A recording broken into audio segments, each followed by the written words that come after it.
Spring is come, the spring is come, the birds begin to sing. The lambs are playing in the fields, the early flowers spring. From Christina Rossetti's The Beginning of Spring, written in 1870. My dear listener, this March is not loud. It doesn't arrive with fireworks or declarations, and it most certainly does not demand reinvention while the ground is still frozen. Instead, March waits until the conditions have changed for the shift. And this March asks us to notice. Light and dark meet as equals this month, not in theory, but in fact. The sun crosses the equator, the days stop shrinking, and the long night loosens its grip. This is the moment many old calendars marked as the beginning of the year, not because everything was blooming, but because balance had been restored. And for that reason, I hereby declare March as the month of orientation. Where are you standing? And where is the light actually going now?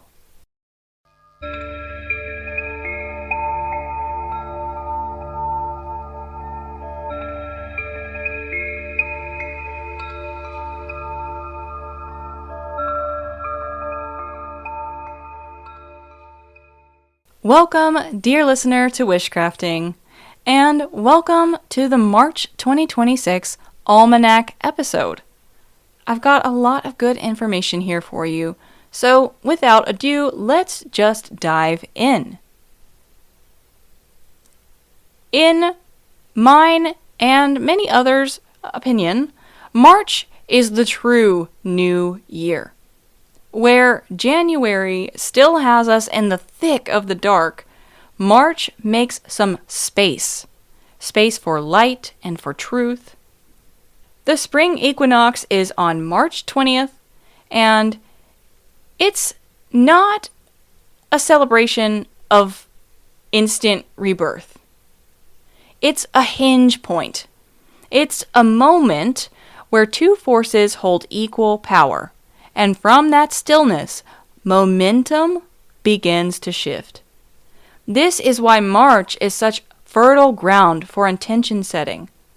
Not resolutions, not ultimatums, intentions. The reason this specificity matters is because intentions don't demand results. Instead, they choose direction. So instead of asking yourself, what do I want to achieve this year? March invites different questions alongside the natural harmony that the equinox brings forth. Questions like, what am I ready to realign? Where have I been using force where I could use a pivot? What truth about myself can I no longer deny? What masks am I ready to leave behind? What feels good in my body right now? And how can I cultivate more of that feeling? What are my core values? And how have they shifted since last year? And this year, the astrology of the month makes it very clear. We are not meant to rush these answers. March 2026 is dense, it's reflective, and it's consequential.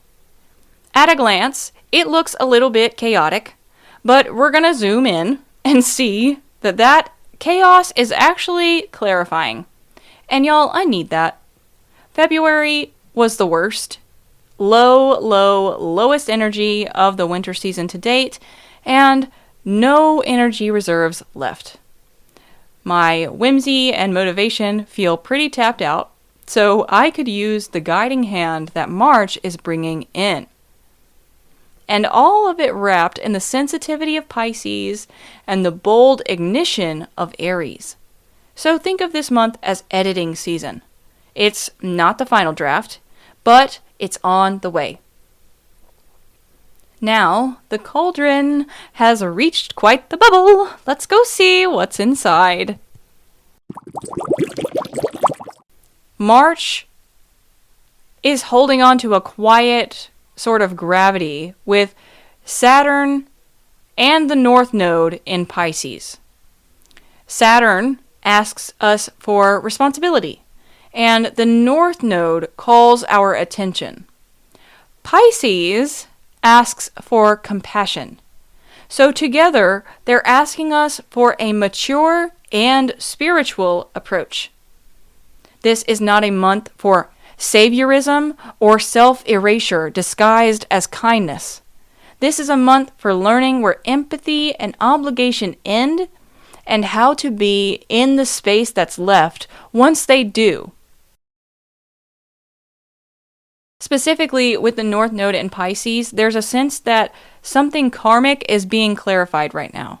We're being given the opportunity to see where we're leaking energy in the name of goodness, and what boundaries we might need to place to actually allow our love to continue to grow and thrive. Because oftentimes, putting a boundary somewhere can be an act of love, but it can feel really uncomfortable. This month, you're getting the opportunity to explore what that looks like for you by a self-examination of how you are or aren't upholding your authentic values. Then, we move into a lunar eclipse on March 3rd and 23 degrees of Virgo. Virgo eclipses end patterns of quiet overwork and overwhelm. And thank the gods! It closes the door on habits that once served, but now drain. It's not passive energy, and sometimes astrology can be a little bit passive, but the way you work with astrology is by envisioning these movements that are making waves in the cosmic soup, where we are all an integral ingredient. The waves hit, they spice things up, but if you can see the wave coming, you can influence the way that it spices things up for you by doing your best to ride that wave. So, the Virgo eclipse helps us to bring some order and peace to the things that we were having trouble releasing, and the things that are causing problems because of how sticky they might feel. This could show up in the body through opportunities for routine or through a sudden recognition that something is no longer sustainable. Listen if those realizations come to you. And before we move on, I want to touch on the through the body part a bit more. It might show up through the body. The Virgo is a body-heavy earth sign, and Virgo energy easily influences our physical body. So I really encourage you to take detailed stock of what happens within your body this month, and do some research to see what those spiritual connections might be within your findings. This Virgo eclipse can help us to close doors that we have been holding open for so long now that it's just a habit. So, during this time of the eclipse, ask yourself what systems in your life are asking to be simplified, and what are you maintaining now out of obligation rather than out of care. And for this eclipse, when the endings come knocking, don't waste your energy arguing with them. Now, right after the eclipse, we have a Mercury retrograde from 9 degrees of Aries that goes back into 26 degrees of Pisces. Started February 26th and ends on March 20th. Which is not accidental. Mercury retrograde invites us to pause and evaluate the cause and effect unfolding through the eclipse and its shadow, especially when it comes to conversations, plans, and assumptions. In Aries, we may notice a reactivity or impulsive speech. In Pisces, intuition grows louder, but clarity requires a lot of grounding. Therefore, this is a listening retrograde. During this time, just try and mind your business and really give yourself some pause before you make any declarative or sweeping statements, or before you approach important conversations. During this time, I encourage you to make regular check-ins with yourself, and also make sure that you are taking a moment to just breathe and assess where you are at. That's going to help you so much. Retrogrades, in my opinion, are always invitations to slow down and assess the energy around you. I think that's what their purpose is. That's just my take. I hope that helps you. Don't be afraid of retrogrades. They're not anything to fear. They're just moments to really slow down. And we all need that reminder sometimes. After the Mercury retrograde, we have the spring equinox on March 20th, the big day. The sun enters Aries on March 20th. Aries season will be upon us, March 20th. The spring equinox. My favorite time of year. Partially because I am an Aries and I just feel amazing during this time, but also because I need spring. I need it. I need it right now. So this equinox has been prefaced by an eclipse, some retrogrades, and it's been kind of teasing us with glimpses into what the energy of the day of the equinox is going to be. The equinox still marks a beginning, but it is and isn't a humble one. I mean, it's Aries. It's the beginning of Aries season. So it's a beginning because the sun moves into Aries, and it's humble because this happens every year. The wheel never stops turning and all that. But it's also not humble because, well, it's Aries, and it's a new zodiac cycle and a new astrological year. It's a new year, a new cosmic soup. And any Aries would tell you that this should be celebrated. But that being said, this Aries energy is arriving surrounded by what feels more reflective and a lot less like the fireworks some of us might often give to the things that we are celebrating. Overall, this equinox is not the moment to launch something new, but rather a moment to choose direction with honesty. I've never really agreed with the concept of making New Year's resolutions in January, when we are cloaked in winter's deepest embrace, but this day, March 20th, the equinox, is the true start of spring.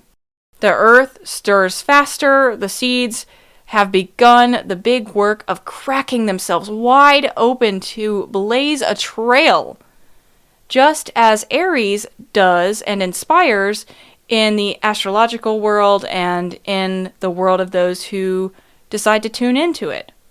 So consider setting intentions, making a vision board, or potentially doing some other kind of visionary manifestation work for the equinox this year, because it's a great day for it usually, but with all of the reflective, slow down nature that we will have before this equinox, all of the opportunities to really evaluate our values and authenticity and how we are or aren't expressing that, this is a really good day to do this.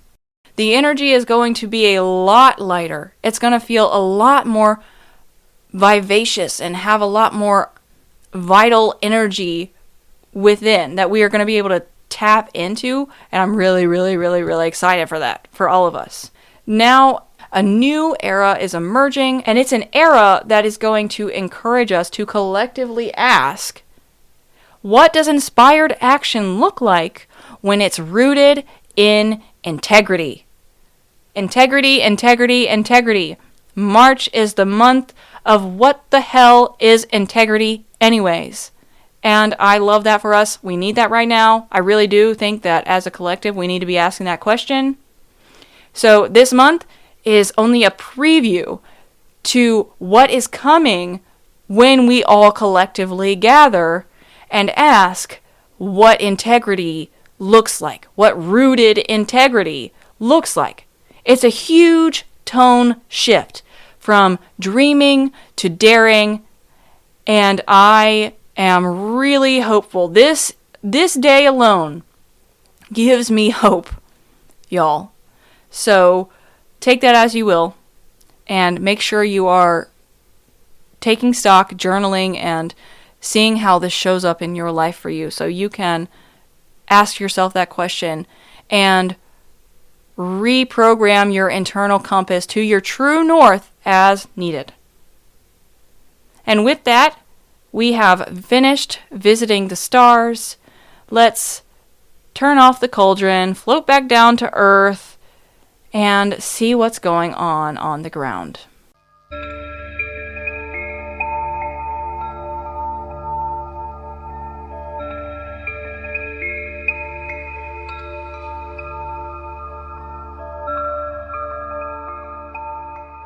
Dear listener, did you know that March was named for Mars, the Roman deity?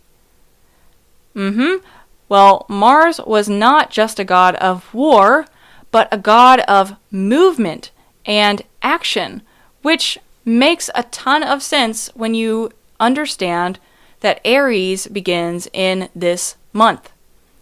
Aries is ruled by Mars, and March has always been a month of movement. March has always been known to be a bit of a windy, unsettled month, kind of all over. And folklore across cultures has treated that windiness, the winds of March, not as a nuisance, but as an unnecessary force. So for today's folklore piece of the almanac, we're going to explore the winds and March and how that is connected. You may or may not have heard the saying, in like a lion, out like a lamb, or sometimes that in reverse. This old proverb reflects an old belief that March balances itself out. A stormy beginning predicts that March will have a more gentle ending, while a mild start to the month warns of rough weather ahead. Either way, the message is pretty clear. March is a month of correction and not consistency. Another familiar rhyme tells us that March winds and April showers bring forth May flowers. In folk understanding, the winds of March weren't destructive, but instead were cleansing. They were believed to be scouring the land of winter's stagnation, drying up the soil, and preparing the ground for planting. This shows up in an old saying that goes, quote, "A peck of March dust is worth a king's ransom," end quote. Which reminds us that a dry, windy March was seen as much better for crops than a wet one. And that's actually a really scientifically based headstrong belief to be as old and persistent as it is. Across Appalachian traditions, the March winds were treated with a kind of wary respect.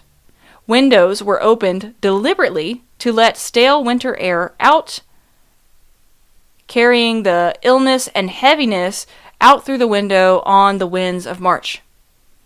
And at the same time, there were cautions. Some believed that you couldn't cut your hair in March or it would thin or fall out, the winds carrying it all away. A reminder that the body, like the land, was still adjusting to the change in seasons. Indigenous traditions recognized this quality as well. The Cherokee referred to the March full moon as the windy moon, marking this period as one of movement, transition, and atmospheric power. And still, folk wisdom warned us against trusting March a little too much. In Irish, Scottish, and Manx folklore, the end of the month carries a darker legend known as the Riabach days, or the borrowed days. According to the story, a proud speckled cow, the Bo Riabnach, I'm probably butchering that, I'm so sorry, boasted that she had survived the worst of March's cold. Offended by her arrogance, the March winds borrowed 3 days from April and unleashed one final brutal storm of cold, wet weather and killed the speckled cow. Which is, not the happiest story, but that's okay. Winter was brutal, truly. And we really have no idea, as modern people, how brutal it could be. So, brutal stories match a brutal season. These days, often placed in the last 3 days of March or the first 3 days of April, were also called the Old Cow Days, the Old Skinning Days, or the Reebok Days. And farmers treated and treat them with caution, knowing that late cold snaps could still threaten livestock and crops. So, a clear lesson that has held its lesson through the ages. Early warmth is not the same as true spring. So, be aware, be on the lookout, and make sure you treat the spirits with reverence. March folklore holds a little bit of attention, and we can still recognize that today. The winds promise renewal, but they also demand patience. They clear the way forward, but only if we respect the threshold. Historically, this was the month that roads reopened, fields were plowed, but not yet planted, as the winds were sharp and still very unpredictable. Then and now, the actions of this month teach patience through motion and not to rush into growth. With that understanding on our belt, the correspondences to consider for this March are the elements of air and fire, the colors of storm gray, pale greens, and the yellows and golds of fire, as well as sunsets and sunrises. The stones to consider working with are bloodstone and aquamarine, both stones that can help things get flowing and moving for different reasons. And the spirits to consider working with for this March that are corresponding to the kind of energy that we're going to see this month are, of course, the winds, the 4 winds, gatekeepers, and threshold guardians. All are good to consider honoring or beginning a practice or working with if you already have a practice this month. And that's all for our folklore. Let's now head to my very favorite segment, our herb of the month.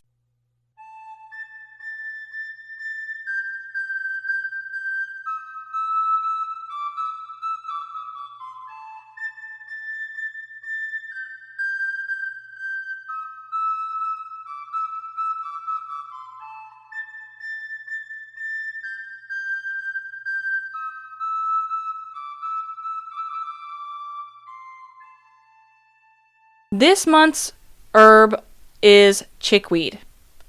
Chickweed is one of the quiet gifts of early spring. It doesn't announce itself with height or color, but instead carpets the ground in soft green, appearing just as winter loosens its grip and the soil is still cool and damp. In folk medicine, chickweed has long been valued as a cooling, soothing, and nourishing plant. It's commonly used to ease inflammation, skin irritations, burns, rashes, and minor wounds. Poultices of fresh chickweed were applied to itchy or overheated skin, while teas were taken to gently support digestion, lymphatic movement, and overall cleansing after the stagnation of winter. Chickweed doesn't force detoxification, but rather encourages the body to release what it's ready to let go of. And you can apply that to the spiritual body as well. Folklorically, chickweed is a plant of humility and resilience. It grows very low to the ground, thriving in conditions that would kill more delicate plants. Because of this, it became associated with quiet endurance, adaptability, and the wisdom of growing where you are. In some traditions, its sudden appearance was taken as a sign that the land was waking up, not dramatically, but reliably. Magically, chickweed carries this lesson.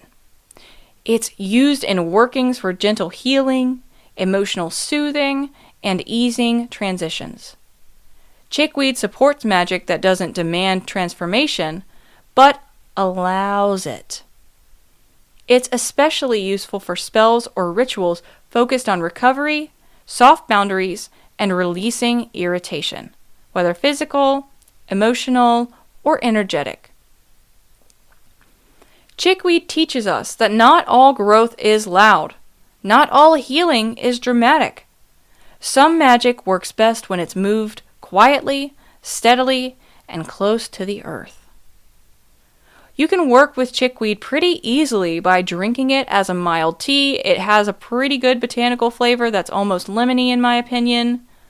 You can use it in skincare or salves, or you could simply meditate on where you too are growing quietly. Chickweed's Latin name is Stellaria media, and that's because it has little white star-like flowers that appear to have 10 white petals, but actually have 5 deeply lobed petals. It also has light green, smooth, oval-shaped leaves, and it's just overall quite delightfully adorable. So you could even start to look up a picture of chickweed first, and then start to notice where you are seeing chickweed around wherever you are. And kind of see what that might mean for you. How does that show up for you now that you know the associations and the magic of chickweed? And once you know what it looks like, you will see it everywhere, I promise. Which is kind of delightful. It's got a really great, vibrant, uplifting energy to it.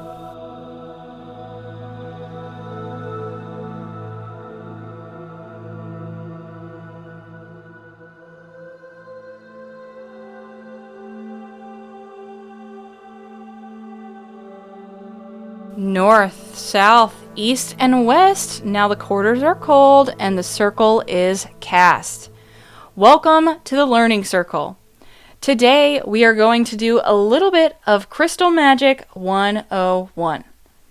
Crystals are often treated as accessories or power objects, but at their core, crystals and crystal magic is all about relationship and resonance.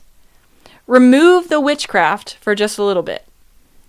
Crystals are formed over immense spans of time and in extreme conditions. Their structure holds the memory of heat, pressure, and pattern. And when we work with them magically, we're not commanding that energy, but rather entraining with it. So to begin working with crystals, you're going to first choose your crystal slowly. Let the body respond before the mind does, which can be kind of hard if your state of being is currently overwhelm or survival or some other kind of imbalance, but it's not impossible. If you want to choose a crystal that's going to be the best for you at this current moment, your body is the answer. If you have trouble being in tune with your body, try going to the store or to your crystal collection and choosing a few that are really calling to you. Don't buy a single one and then leave the store for 10 minutes or so, 5-10 minutes, and then see which one you miss most. And it will feel that way. It will feel like a longing or curiosity. And that's your answer. Even if the thought you keep being drawn to is, oh, but that one was kind of ugly, that is your answer. That stone is the one that is calling to you most. You could also implore the store employees to choose a few for you, and then you blindly pick one through pure vibes. This method relies on trusting your path and trusting the truth that you can't ever miss what's meant for you. Now, once you have a crystal, you're going to gently cleanse it with smoke, water if it is a water-safe stone, sound, or breath. You don't need all four, just one, whichever one is your preferred method. And then you're going to set intention through relationship and not demand. You're going to give your crystal a job. They love it when you give them a job. And I've said this on the show before. I know it sounds weird, but the more you treat your crystal like a puppy, the better work you're going to do together. Y'all, this is a crucial step. Please don't forget to charge your crystal with a job. Your crystal is a battery. It can give juice to a lot of different things. It doesn't just do one thing. So you have to tell it what you want its battery to juice. So even though you might go into a shop and hear that rose quartz is for self-love, that doesn't mean that it's the only thing it can do. So give it a job. And then when it does its job, praise it. Give it a little treat by taking it out on a nature walk with you, and envision yourself and your crystal going together like it's your friend, like it's your puppy. I'm telling you, this is a life hack. Treat your crystals like puppies and see what happens. The main thing to remember is that crystal magic works whenever it's done over time the best. And that's because it's a magic that grows and grows and grows through familiarity of you and that stone, and the magic that can be cultivated and created through that relationship. Short and sweet, and with that, the circle is closed.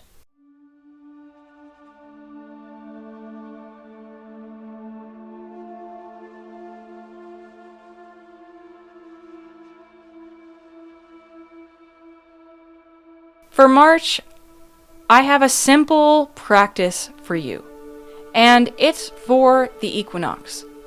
And just because it's simple doesn't mean it's any less powerful. Anyone of any level can do this.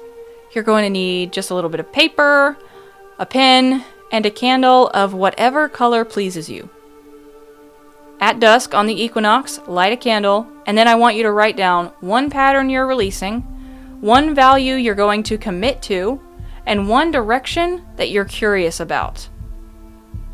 You're going to write all three of those things down on your paper, and then you're going to say aloud, "As the light returns, I make space. What is finished, I release. What is true, I carry. What is becoming, I follow." And then you're going to fold that paper towards you, and then you're going to light your candle, set it on top of your paper, and let the candle burn down all the way on top of your paper. Watch the candle. Please practice fire safety. And then keep your paper somewhere safe. We're not burning this paper. We're just burning the candle on top of the paper. So if it's tea light, you just let the tea light burn out on top of the paper. You can sit and consider what you've written as you watch the candle and keep an eye on it. Make sure you don't burn your house down. And then you're going to revisit your writings at the April new moon. And tune into the April Almanac to see why that's going to be a good time for you to revisit this working. That's all I have for you for the March Almanac episode of March 2026. Welcome, dear listener, to a new year. May your beginnings be honest, may your revisions be kind, and may what is quietly stirring find the time that it needs to grow within you. Thank you so much for listening. If you'd like to find more of my work or get in contact with me, the way to do that will be in the show notes. My name is Wishamaya. Don't forget to keep your roots deep and your dreams wild.